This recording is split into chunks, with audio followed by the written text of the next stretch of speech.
नमस्कार दोस्तों, मैं हूं आपका एस्ट्रो दोस्त वीरेंद्र उनड़कट।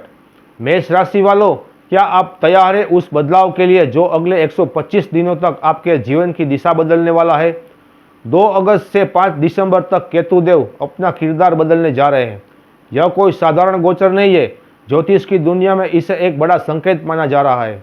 क्या केतु आपसे आपका धन छीन लेंगे या फिर आपकी बरसों से अटकी हुई सफलता आपकी झोली में डाल देंगे।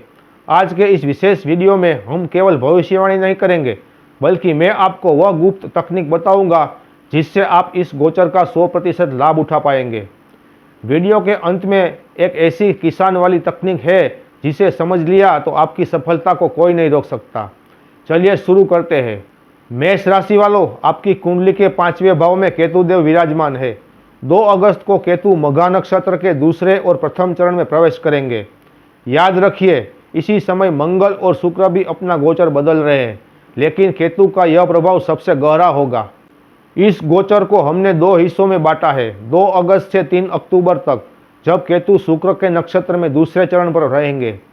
3 अक्टूबर से 5 दिसंबर तक, जब केतु मंगल के नक्षत्र में प्रथम चरण में रहेंगे। सबसे पहले बात करते हैं 3 अक्टूबर तक के समय की। यहाँ केतु शुक्र के प्रभाव में है। कई ज्योतिषी कहेंगे कि शुक्र पैसा है और केतु रुकावट, तो क्या धन रुक जाएगा? बिल्कुल नहीं। इस समय कॉम्बिनेशन बन रहा है 5, 2, 7 का। इसका मतलब है यहाँ आपको 5 नंबर की राशि दिख रही है। यहाँ पर केतुदेव विद्यमान है और अब केतुदेव शुक्र के नक्षत्र पर जाएंगे तो शुक्र की राशि कौन सी है? 2 और 7, मतलब 5, 2 और 7 का कॉम्बिनेशन बनना। इसका मतलब इस समय पर मेष राशि सबसे ज़्यादा जो प्रभाव ले पाएगी वो अपने दूसरे धन भाव का और साथ में अपने 7वें भाव का व्यापार का प्रभाव ले पाएगी। यदि आपका पैसा कहीं अटका हुआ था या व्यापार में मंदी थी तो अब धन के नए मार्ग खुलेंगे। कुटुंब में कोई मांगलिक कार्य हो सकता है। जिन्हें संतान की चाह है उनके लिए यह सबसे सुखद समय है, क्योंकि केतु को कुल दीपक कहा गया है। जो लोग प्रेम विवाह करना चाहते हैं उनके लिए यह समय अनुकूल है। आपका झुकाव अपने जीवन साथी और व्यापार की ओर बढ़ेगा। अब ध्यान से सुनिए, यहाँ एक विशेष तकनीक काम करेगी। केतु डिटैचमेंट, वैराग का कारक है। यदि आप किसी से बहुत ज़्यादा उम्मीद रखेंगे, चाहे वो आपका बिजनेस पार्टनर हो या आपका जीवन साथी, तो केतु आपको तड़पाएगा। केतु कहता है आशा छोड़ दो और कर्म करो। व्यापार में अपना 100% दीजिए, लेकिन परिणाम की चिंता छोड़ दीजिए।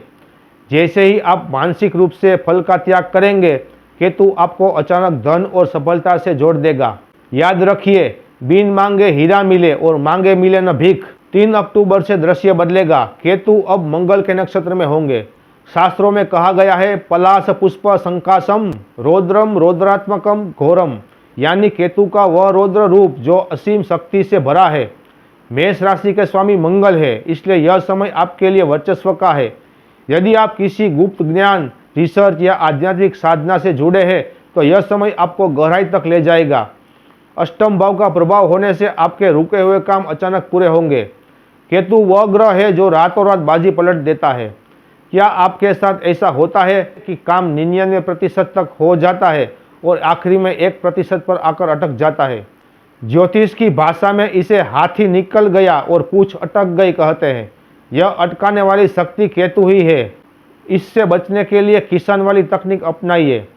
एक किसान बीज बोता है और उसे मिट्टी में छोड़ देता है। वह रोज मिट्टी को खोद कर नहीं देखता कि अंकुर फूटा या नहीं। आपको भी अपनी मेहनत का बीज बोकर उसे ईश्वर के भरोसे छोड़ना होगा।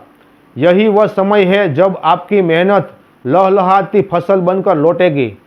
मेष राशि वालों, इस 125 दिनों की यात्रा को सफल बनाने के लिए श्री गणेश जी की आराधना करें। अपने इष्ट देव के मंत्रों का जाप करें, क्योंकि 5वां भाव मंत्र सिद्धि का है। जितना आप त्याग की भावना रखेंगे, केतु उतना ही आपको प्रदान करेगा।